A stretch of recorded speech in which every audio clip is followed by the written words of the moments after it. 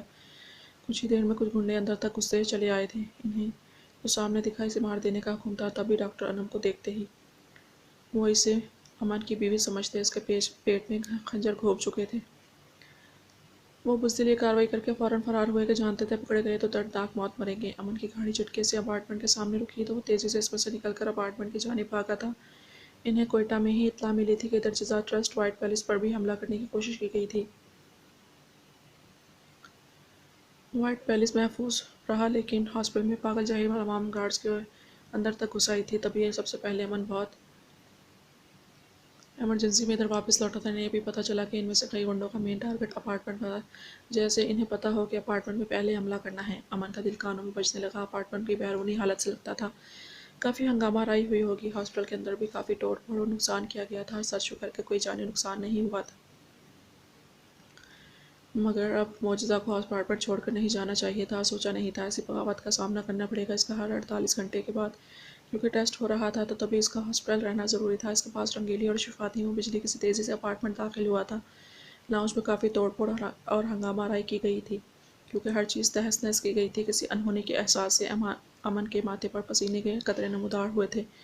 اس کے قدم وہیں جم گئے، مگر دیکھنا تو تھا کہ وہ کہاں تھے جو اس کی زندگی سے بھی بڑھ کر مقام رکھتے تھے۔ وہ تیزی سے معجزہ کے کمرے میں داخل ہوا۔ دل دھک سے رہ گیا۔ امن کا کلیجہ منہ کو آیا تھا۔ وہ نازوں سے جان اوندے منہ فرش پر بے جان سی تھی۔ پیٹ میں کوئی خنجر گھونپا گیا تھا۔ خون میں لت پت وہ وجود امن کے وجود کو زلزلوں کی زد میں لے آیا۔ امن کو لگا اس کا خود کا وجود ریزہ ریزہ ہو کر وہ دھواں دھواں چہرہ لیے لپک کر آگے بڑھا۔ ڈاکٹر انم، وہ چلایا اور اس کے پاس دوزانوں بیٹھ کر اس کا سر اپنے بازو پر گرایا۔ ڈاکٹر انم، آپ نے ایسا کیوں کیا؟ امن نے اس کا چہرہ تھپتھپایا۔ دل و دماغ پر ایک بوجھ سا آن پڑا تھا۔ تبھی اس نے آہستگی سے آنکھیں کھولی۔ امن کے گارڈ تیزی سے اندر داخل ہوئے اور چاروں جانب پھیل گئے۔ ڈاکٹر انم کے چہرے پر ایک آسودہ سی مسکان تھی۔ آپ کو کچھ نہیں ہوگا ڈاکٹر، امن نے کہا تو وہ پھر مسکرا دیا۔ امن نے اسے بازو میں بھرا اور لے کر باہر نکلا۔ اسے باہر موجود اسٹریچر پر ڈالا۔ حالات قابو میں ہیں سر۔ میڈم اور بڑی میڈم بیسمنٹ میں ہیں اور بالکل محفوظ ہیں۔ رنگیلی ان کے پاس ہیں، مگر میڈم بے ہوش ہیں، گارڈ نے اطلاع دی۔ ڈاکٹر انم کو ایمرجنسی لے کر جاؤ اور فوراً بلڈ کا انتظام کرو۔ سیکیورٹی ہائی الرٹ کر دو۔ رنگیلی سے کہو میڈم کو جنرل وارڈ میں شفٹ کرے۔ باہر سمیع پاپا سے کہیں وہ ماں کو وائٹ پیلس چھوڑ آئیں۔ اس نے کہا تو گارڈ نے اس بات میں سر ہلایا۔ امن فوراً ڈاکٹر انم کو ICU میں لے کر گیا تھا۔ احان بیڈ پر آنکھیں موندے نیم دراز تھا۔ بازو میں درد کی لہریں اٹھ رہی تھیں۔ جبران اور ایشان نے اس کی ٹریٹمنٹ کی تھی۔ آریان ان کے پیچھے ہاسپٹل جا چکا تھا۔ اب انہوں نے ہی اس کی ٹریٹمنٹ کی تھی۔ جبران نے اس کے بازو میں پین کلر انجیکشن لگایا تھا۔ ہمیں ہاسپٹل جانا چاہیے۔ معجزہ اور چھوٹی ماں ٹھیک تو ہوں گی نا؟ احان نے اٹھتے ہوئے کہا تو جبران نے اسے سختی سے واپس بیڈ پر لٹا دیا۔ سب ٹھیک ہے، بس ڈاکٹر انم زخمی ہوئی ہیں، وہ بھی سرجری کے بعد خطرے سے باہر ہیں۔ معجزہ اور شفا بھی بالکل ٹھیک ہیں۔ تم سکون سے یہاں لیٹے رہو، کافی خون بہہ گیا ہے، اور اپنے والے کی فکر کرو جس نے باہر ہنگامہ مچا رکھا ہے۔ جبران نے اسے تنبیہ کرتے اصابری کے بارے میں بتایا تو وہ سرد سی سانس کھینچ کر رہ گیا۔ وہ لوگ اسے آرام کرنے کا بول کر کمرے سے باہر نکل گئے۔ احان نے درد برداشت کرتے آنکھیں موند لیں۔ وہ دواؤں کے زیر اثر غنودگی میں جا چکا تھا۔ تقریباً 3 گھنٹے کی بھرپور نیند لینے کے بعد دبی دبی سسکیوں کی آواز سن کر احان کی آنکھ کھلی تھی۔ حواس بحال ہوئے تو سر اٹھا کر ادھر ادھر دیکھا۔ توقع کے عین مطابق وہ اس کے سرہانے بیٹھی بھل بھل آنسو بہا رہی تھی۔ اپنی آواز کا گلا گھونٹنے کے چکر میں پورا جسم سوکھے پتے کی مانند لرز رہا تھا۔ احان کو اب اٹھتے دیکھ کر مزید بکھر گئی۔ کیا ہوا ہے جانے احان، کیوں یہ قیمتی موتی برباد کر رہی ہو؟ احان نے دھیرے سے تکیے پر نیم دراز ہو کر بیڈ گراؤنڈ سے ٹیک لگا کر اسے بازو سے تھام کر اپنے قریب کھینچا تو وہ اس کے قریب ہو گئی۔ ابھی بھی مجھ سے پوچھ رہے ہیں کیا ہوا ہے؟ اپنی حالت دیکھی ہے آپ نے؟ وہ بھرائی آواز میں کہہ کر پھر سسک پڑی تو احان کے ہونٹوں کو جاندار سی مسکراہٹ نے چھوا۔ کیا ہوا ہے میری حالت کو؟ یہ حالت تو میری ایک مرتبہ پہلے بھی ہوئی تھی جب دن دہاڑے میں نے ایک بندی کے 14 طبق روشن کیے تھے۔ وہ ماحول پہ چھائی مردنی کے اثر کو زائل کرنے کے لیے شرارت بھرے لہجے میں بولا تو اصابری نے پہنچ سے ہو کر اس کی جانب دیکھا۔ سکون تو نہیں ہے آپ کو؟ وہ چڑھ کر بولی۔ بالکل، اتنے دور بیٹھو گی تو کیسے سکون آئے گا؟ قریب آؤ گی تو ہی سکون آئے گا نا؟ احان نے اسے بازو سے کھینچ کر اپنے قریب کر لیا تو وہ کٹی ڈال کی طرح اس کے سینے سے آ لگی۔ احان، وہ چلائی، سکون دو مجھے ڈارلنگ تاکہ میں جلدی جلدی ٹھیک ہو جاؤں۔ احان نے اس کے کان میں سرگوشی کی۔ آپ پاگل ہو گئے ہیں بس، اور کچھ نہیں، وہ جھنجھلائی تھی۔ احان گہرا مسکرا دیا۔ اس پاگل پن کی وجہ بھی تو تم ہی ہو نا ڈارلنگ۔ احان نے نرمی سے اسے باہوں کے حصار میں لیا۔ عصاوری نے اس کے سینے پر سر رکھ کر سکون محسوس کیا۔ احان میں بہت ڈر گئی تھی، اور پھر اس کے آنسو احان کے سینے پر گرے تو احان کا بھی دل جیسے دھڑکنا بھول گیا تھا۔ Be brave my girl, please don't do this to me. Ahan نے اسے اپنی نرم گرم آغوش میں بھرا اور نرمی سے اس کی پیٹھ سہلائی۔ وہ آنسو بہائے گئی تو احان بری طرح ڈسٹرب ہوا تھا۔ اب کیا ہوا ہے یار؟ اپنے سینے سے اس کا چہرہ باہر نکال کر اس نے اس کی آنکھوں میں جھانکا۔ احان، یہ بیبی۔ اس نے اپنے پیٹ پر نرمی سے ہاتھ رکھا۔ کیا ہوا؟ ڈر گئی؟ وہ کہتے دھیمے سے مسکرایا اور اسے چھیڑا۔ نہیں، بچوں سے کون ڈرتا ہے مرشد، ڈر تو اپنے جیسی اولاد پیدا کرنے سے لگتا ہے۔ وہ منہ بنا کر بولی تو احان بے ساختہ قہقہہ لگا کر ہنس پڑا۔ عصاوری نے اس کے بازو میں چہرہ چھپا لیا۔ احان نے بہت نرمی اور سمجھداری سے اسے سنبھال لیا تھا۔ سچ شکر کہ دم کروانے کے بعد سے اس کی اب تک کبھی طبیعت خراب نہیں ہوئی تھی، اور اس چیز نے احان کی رگوں میں سکون بھر دیا تھا۔ ارشن تمام قانونی کارروائی سر انجام دے کر اب سب سے پہلے بینا کی جانب متوجہ ہوا تھا۔ ارشن کے گارڈ اسے زخمی حالت میں واپس لائے تھے۔ ارشن نے تیزی سے گاڑی کا دروازہ کھول کر اسے کمر سے تھام کر گاڑی سے باہر نکالا تھا۔ تم ٹھیک تو ہو؟ ارشن نے اس سے پوچھا تو اس نے اس بات میں سر ہلایا۔ حبیب کو بتا کر یہ اسٹیپ لیا تھا نا؟ ارشن نے کسی خدشے کے تحت اس سے پوچھا اور اسے تھام کر اپنی گاڑی میں بٹھایا۔ غیر متوقع طور پر اس نے نفی میں سر ہلایا۔ وٹ؟ ارشن چلایا، مگر وہ غنودگی میں جانے سے پہلے گہرا مسکرائی تھی۔ ارشن اسے ہاسپٹل لایا تھا، اس کی ٹریٹمنٹ کی گئی۔ اب وہ جنرل وارڈ میں بیڈ پر بے ہوش لیٹی تھی۔ جب حبیب افتاء و خیزاں ہاسپٹل پہنچا تھا، سامنے ہی جنرل وارڈ کے دروازے کے باہر بینچ پر ارشن سر جھکائے بیٹھا تھا۔ ارشن، بینا کہاں ہے؟ وہ آؤٹ آف کنٹرول ہو رہا تھا۔ ریلیکس یار، وہ بالکل ٹھیک ہے، کوئی پریشانی کی بات نہیں ہے۔ ارشن نے اسے تسلی دی۔ اسے مجھے بتا کر یہ قدم اٹھانا چاہیے تھا۔ حبیب کا لہجہ افسردہ تھا۔ اگر برا کر کے مرنے کے لیے وہاں جاتی تو کیا تم اسے جانے دیتے؟ ارشن نے کہا تو وہ لاجواب ہو گیا اور بجھے دل کے ساتھ بینچ پر بیٹھ گیا۔ یہ سب ان کی پلاننگ کے تحت ہی تو ممکن ہوا تھا۔ دشمن کا وقت جو قریب آ گیا تھا، تبھی صفحہ ہستی سے دشمن کا نام و نشان مٹ چکا تھا۔ سسٹر نے آ کر بینا کے ہوش میں آنے کی اطلاع دی تھی تو وہ دونوں اندر کی جانب لپکے۔ بینا حبیب کو یہاں دیکھ کر گڑبڑائی تھی، جس کی آنکھوں میں پریشانی، شکوہ اور ناراضگی ہلکولے لے رہی تھی۔ وہ گڑبڑا کر تکیے پر نیم دراز ہوئی۔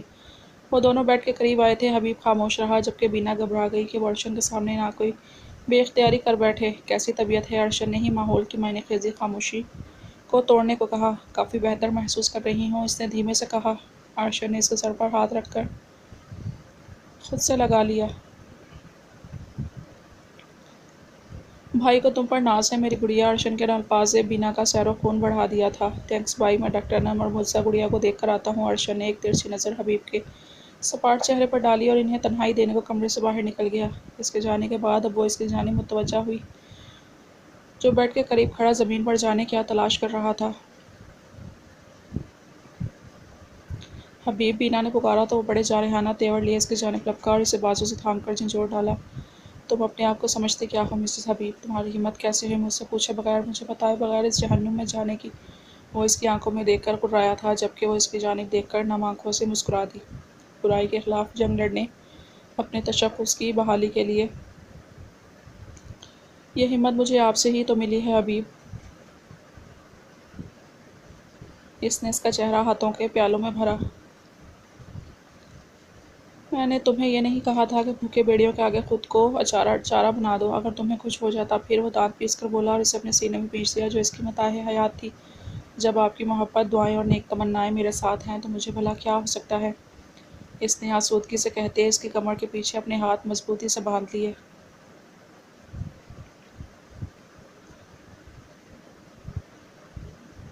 علیزہ کمرے میں داخل ہوئی تو خضر نے گڑبڑا کر اپنی شرٹ کے بٹن بند کیے۔ خضر، علیزہ نے پکارا، کدھر کی تیاری ہے؟ ہاسپٹل جا رہا ہوں، امن کے پاس۔ یہ مجھ سے کیا چھپا رہے ہو؟ علیزہ تیزی سے اس کے سر پر پہنچی تھی۔ کچھ نہیں، معمولی سی چوٹ ہے۔ خضر نے لاپرواہ انداز اختیار کیا۔ مجھے دکھاؤ، علیزہ نے کہا تو وہ اس کی جانب دیکھ کر رہ گیا۔ علیزہ، میں جلدی میں ہوں، لیٹ ہو جاؤں گا، آ کر دکھا دوں گا۔ اس نے اپنا موبائل اور والیٹ اٹھایا تمہاری جلدی کی ایسی کی تیسی۔ وہ دانت پیس کر اس کی جانب لب کی بازو سے دبوچ کر اس کا رخ اپنی جانب کیا اور اس کے شرٹ کے بٹن کھولنے لگی۔ کافی جلدی ہے آپ کو، اس کے کان پر جھک کر معنی خیزی سے بولا اور اس کے ہاتھ اپنے ہاتھوں میں جکڑ لیے۔ شٹ اپ خضر، بات نہیں گھمانے دوں گی میں تمہیں۔ وہ بھی علیزے تھی جو رگ رگ سے واقف ہو چکی تھی۔ اگر آج ابھی آپ نے یہ شرٹ اتار دی تو میں کہیں نہیں جاؤں گا، نہ پھر آپ کہیں جا پائیں گی، نہ کہیں کی رہیں گی، وہ سرسراتے لہجے میں اسے وارن کر گیا۔ علیزے نے اسے بری طرح گھورا۔ وہ ایک آنکھ ونک کر گیا۔ دیکھی جائے گی، وہ بھی لاپرواہی سے بولی اور اس کی شرٹ اتار دی۔ علیزے نے گھوم پھر کر دیکھا تو کندھے پر چاقو کا بہت بڑا کٹ تھا جس پر 3 اسٹچز بھی آئے تھے۔ یہ کیسے ہوا؟ علیزے گھبرائی۔ احان کو جب گولی لگی تھی تو اسے درگاہ سے نکالتے وقت کسی نے چاقو سے حملہ کیا تھا، بچت ہو گئی۔ اس نے نرمی سے کہا، تمہارے ایک دفعہ کے منع کرنے پر میں تمہارے ساتھ نہیں گئی، کم از کم اپنا خیال رکھ لیتے، اور اگر لگ بھی گئی تھی تو بھی مجھ سے چھپا رہے تھے تم۔ وہ دل ملا کر بولی تھی تو اس کی اتنی فکر پر وہ جاں نثار کرنے والے انداز میں اس کی جانب دیکھ گیا، پھر نرمی سے اس کی کمر کے گرد بازو حمائل کر کے اسے سینے سے لگایا۔ مثلِ تعویذ ہوتے ہیں کچھ لوگ، گلے لگتے ہیں تو شفا ملتی ہے۔ خضر نے اس کے کندھے پر اپنا جان لیوا پرحدت لمس چھوڑا۔ خضر، وہ کسمسائی، اب کیا ہے؟ اب اگر روک ہی لیا ہے تو اچھے سے ہر طرف سے جائزہ لیجیے، محسوس کیجیے میں بالکل ٹھیک ہوں۔ خضر نے اسے کان کے قریب سرگوشی کرتے شیشہ چھوڑا تو وہ لال پیلی ہو گئی۔ اچھا جاؤ جہاں جا رہے تھے، ابھی بھی اچھے سے ٹریٹمنٹ کروا لینا۔ اب علیزے نے شرافت سے اسے شرٹ پہنا دی شروع کی تو اپنے ہاتھوں سے اتار چکی تھی۔ خضر اس کی چالاکی پر گہرا مسکرا دیا۔ اب تو میں کہیں نہیں جا رہا، وہ پھیل گیا اور اسے بازو کے حصار میں بھرا۔ خضر، ہر وقت یہ نوٹنکی اچھی نہیں ہوتی، اپنی حالت دیکھو، وہ دانت پیس کر بولی، مگر مجھے تم اس کڑک کے ساتھ ہر وقت کی نوٹنکی کرنا اچھا لگتا ہے تو میں کیا کروں؟ خضر نے مسکراتے اپنی مجبوری بتائی اور اس کے دل کے مقام پر اپنے لب رکھے۔ یہ کیا کر رہے ہو خضر؟ وہ بھدک گئی۔ بیگم کے ہوش ٹھکانے لگانے کی ننجا تکنیک ہے، ڈنگ ڈنگ، شرارت بھرے لہجے میں کہتے اس نے اس کے پھولے گالوں پر پیار کیا۔ اوکے اوکے، یہ ریڈ سلنڈر جیسا منہ نہ بنائے جا رہا ہوں، مگر واپسی پر ادھر سے ہی کنٹینیو کریں گے، رائٹ؟ وہ آنکھ ونک کرتا اسے اپنے پاؤں کے حصار سے آزاد کرتا باہر کی جانب بڑھا تو علیزے بھی کھل کر مسکرائی تھی۔ ننجا ہتھوڑی کہیں کا، وہ بڑبڑائی۔ وہ نازک سی جان امن کے سینے سے لگی، کافی دیر سے آنسو بہا رہی تھی۔ آپ سچ بول رہے ہیں نا؟ آپ انم ٹھیک تو ہے نا؟ وہ روئے گئی۔ معجزہ! Stop crying please. اور ڈاکٹر انم بالکل ٹھیک ہے، الحمدللہ، سرجری کامیاب رہی۔ تم رو رو کر اپنی طبیعت خراب کر رہی ہو۔ وہ اس کی پیٹھ رب کرتا اسے سمجھائے گیا۔ امن، اس نے پکارا۔ بولو میری جان۔ امن نے اسے مضبوط حصار میں بھایا۔ امن، وہ، یس میں سن رہا ہوں کوکومو۔ امن، وہ ابھی آپ سے۔ اسٹاپ اٹ جزا۔ امن نے سرد سے لہجے میں اس کی بات کاٹی اور اس کی پشت پر اپنے ہاتھ کی انگلیوں کی گرفت اتنی بڑھائی کہ معجزہ سسک کر رہ گئی۔ ان لبوں سے کوئی ایسی گستاخی مت کرنا جزا کہ میں نے انہیں کوئی سزا دے دوں کہ تمہاری سانس تھم جائے۔ امن نے بے تاثر لہجے نے اسے بے جان کیا تھا۔ امن، معجزہ نے اس کے سینے سے چہرہ نکال کر بے یقینی سے بھیگی پلکیں لیے اس کی آنکھوں میں دیکھا جو غصے سے اس کی جانب دیکھ رہا تھا۔ امن، میرے کندھوں پر بوجھ سا آن پڑا ہے۔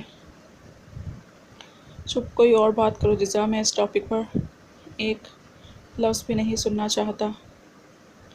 وہ درشتگی سے بول کر اس کے لبوں پر خاموشی اختیار کرنے کا قفل لگا گیا تو وہ بری طرح کسمسائی۔ امن کی شرٹ پر دباؤ سے وہ نرمی سے پیچھے ہٹا تو وہ گہرے گہرے سانس بھرتی پھر سے اس کے سینے آن لگی۔ امن، اس نے پھر التجائیہ پکارا تو امن نے اس کی پشت پر اپنی انگلیاں گاڑ کر اسے خاموش رہنے کی تنبیہ کی۔ مسئلہ یہ ہے، روح ہمارے علاوہ اس دنیا میں نہ کچھ دکھائی دیتا ہے نہ سنائی دیتا ہے، تم سمجھ رہی ہو نا میری بات؟ امن کے سرد لہجے اور اس شدت سے وہ کراہ کر رہ گئی جس نے اس کی نرمی کا ناجائز فائدہ اٹھاتے شاید اس کے جنون کا ہوا دی تھی۔ امن، وہ تڑپ کر رہ گئی۔ لیٹ جاؤ، ابھی بلڈ ٹیسٹ دوبارہ ہونے والا ہے۔ امن نے اسے نرمی سے بیڈ پر لٹا دیا اور خود جان بوجھ کر اس کی فائل کی جانب متوجہ ہو گیا کہ وہ اس وقت کوئی بھی بحث نہیں چاہتا تھا۔ ایک ماہ بعد وہ جو فوزیہ بیگم کی گود میں سر رکھ کر لیٹا تھا اپنی کارستانی پر گہرا مسکرایا۔ پھر کوئی کارنامہ کیا ہے؟ فوزیہ بیگم نے اس کے سر پر چپت رسید کی۔ آپ کی بہو کو لینے جا رہا ہوں، اس کی دادی سے اس کے ہوش ٹھکانے لگوائے ہیں، وہ شرارت بھرے لہجے میں کہتا اپنے گھنے بالوں میں ہاتھ پھیرتا اٹھا۔ دیکھو کہیں میری بہو تمہارے ہوش ٹھکانے نہ لگا دے۔ فوزیہ بیگم کے لہجے میں ایک تفاخر سا تھا۔ ہاں دیکھی جائے گی، وہ کہتا باہر نکلا۔ اتنے ڈھیر سارے دنوں کی دوری کے بعد خیال کہ اس کے حل ہونے کے بعد اب جب سب کچھ اپنی جگہ پر واپس آ چکا تھا، سب ٹھیک ہو رہا تھا، تو ایک سیکنڈ بھی اس سے دور رہنے کا روادار نہیں تھا۔ انصار ہاؤس سے پیلس کے لیے نکلا تھا۔ دادو پلیز، اس سوکر لیڈی ایکسیکیوشن کی روتی بسورتی شکل اس وقت دیکھنے والی تھی کہ آج ختم یہ ہوا تھا کہ وہ اس شیطان حیوان کی کسی شاطر سازش کے تحت پنکی دادو کے ہتھے چڑھ گئی تھی۔ چپ، خبردار، جو منہ سے ایک لفظ بھی نکالا رہے، حد ہوتی ہے کسی بات کی۔ گھنڈی نہیں، اب بیوی بن کر دکھاؤ۔ یہ گندی انگریزی پینٹ شرٹ پہن لی، بن گئی مردانی اور ہو گئی ماردار شروع میں۔ پوچھتی ہوں کوئی لڑکی والے گن بھی ہیں تجھ میں کہ نہیں؟ مسکین سا ہے میرا داماد، جسے ذرا جو اب آج تک سنسور کا دکھایا ہو، اب اگر اس نے فرمائش کر دی ہے تو کیا قیامت آ گئی ہے؟ پنکی دادو بھری بیٹھی تھی آج داماد کی مسکین سی شکل بنا کر۔ شکایتی لسٹ سننے کے بعد اب ساری بھڑاس فلزا پر نکالی جا رہی تھی۔ فلزا دانت کچکچا کر رہ گئی، کاش اس وقت اس کے دانتوں کے نیچے اس شارپ آدمی کا گلا آ جاتا، وہ سوچ کر رہ گئی۔ مگر پنکی دادو، فلزا منمنائی، اگر مگر کچھ نہیں، مجھ سے دو چار جھانپڑ نہیں کھانے تو چپکی بیٹھی رہو۔ پنکی دادو تلملا کر بولی، لڑکیوں کام جاری رکھو، ذرا سی چوچرا کی تو میری چپل کھائے گی، وہ بھی اپنے منہ پر۔ پنکی دادو تو آج ہٹلر بن بیٹھی تھی جو مکمل اس کی نگرانی کر رہی تھی۔ کچھ ہی دیر میں وہ بلیک ساڑی میں، سنہرے بال کمر پر، کرل کی صورت بکھیرے، ڈیپ اسموکی آئیز اور پنک لپسٹک میں شعلہ جوالہ بن چکی تھی۔ خود کو آئینے میں دیکھ کر حیران رہ گئی، مگر پھر سوچ کر دل پسلیوں میں بجنے لگا۔ اسے اس آدمی کا دیوانہ پن یاد کر کے جھرجھری سی آئی تھی۔ اف، پنکی دادو نے ہاتھ جھاڑے جیسے پتہ نہیں کتنا بڑا مارکا سر انجام دیا ہو۔ تبھی دیا اندر آئی۔ ساحر بھائی آ گئے ہیں تمہیں لینے، دیا نے آ کر اطلاع دی۔ وہ آئینے کے سامنے سے ہٹی۔ اب اگر اتنا تام جھام کر ہی لیا ہے تو دادو، مجھے بلیک ہیل والے سینڈل چاہئیں۔ اس نے نگاہیں جھکا کر شرمانے کی ایکٹنگ کرتے ہوئے آنکھیں پٹ پٹا کر کہا، مقصر صرف اتنا تھا کہ اتنی تیاری کے باوجود وہ سنکی آدمی اسے اس کی ہائٹ پر ٹانٹ کرتے ہوئے ہری ٹٹی بول کر اس کا سارا موڈ غارت نہ کر دے، یا کم از کم وہ یہ ہیل اس کے سر پر بجا سکے۔ اس کے لیے بلیک ہیل والی سینڈل لائی گئی جو کہ اس نے پہن لی۔ وہ جاگرز پہننے والی بھلا کہاں ہائی ہیل میں خود کو بیلنس رکھ پا رہی تھی، مگر پھر بھی ضد میں ہلکے قدم اٹھاتی باہر نکلی۔ وہ جو لاؤنج میں کھڑا خضر سے باتیں کر رہا تھا، نگاہ ایک جانب اٹھی تو پلٹنا ہی بھول گئی، جھپکنا بھول گئی۔ پلکیں وہ دنیا بھلائی سے دیکھے گی اور سب کی موجودگی میں اس کی دیدہ دلیری لیڈی ایکسیکیوشن کے چھکے چھڑا گئی۔ وہ آگے بڑھا اور فلزا کا ہاتھ تھاما۔ سب کی ہوٹنگ کے دوران وہ اسے لیے باہر نکلا۔ ارشین بیسمنٹ میں تھا۔ خان شمشان خیل اور اس کے بیٹے کو دوہری پھانسی کی سزا ہو چکی تھی۔ وہ اپنی فائلز پھر سے چیک کر رہا تھا جب بینا ہوائیاں اڑے چہرے کے ساتھ بیسمنٹ میں اتری تھی۔ ارشین بھائی، وہ چیخی، کیا ہوا بینا، خیریت ہے؟ ارشین، وہ رات کے اس وقت دیا پیلس میں کہیں بھی نہیں ہے۔ بینا کے اس شوشے پر ارشین اپنی جگہ سے کھڑا ہوا تھا۔ بینا، اگر تو یہ مذاق ہے تو انتہائی گھٹیا ہے، اس نے سنجیدگی سے کہا۔ میں مذاق نہیں کر رہی بھائی، وہ پیلس میں کہیں نہیں ہے، کوئی نہیں جانتا کہاں ہے۔ اس کے فون کی آخری کال کی ریکارڈنگ کے مطابق اب مہاجن نے اسے کہیں ملنے بلایا ہے۔ بینا کے کہنے کی دیر تھی کہ ارشین کے کانوں میں دھماکے سے بجنے لگے۔ جانتا تھا کہ دشمن اپنی پھانسی رکھوانے کو کوئی نہ کوئی مزاحمت کرے یا کوئی گھٹیا چال چلیں گے، مگر دیا۔ ارشین کو لگا بیسمنٹ کی چھت اس کے سر پر گر گئی ہے۔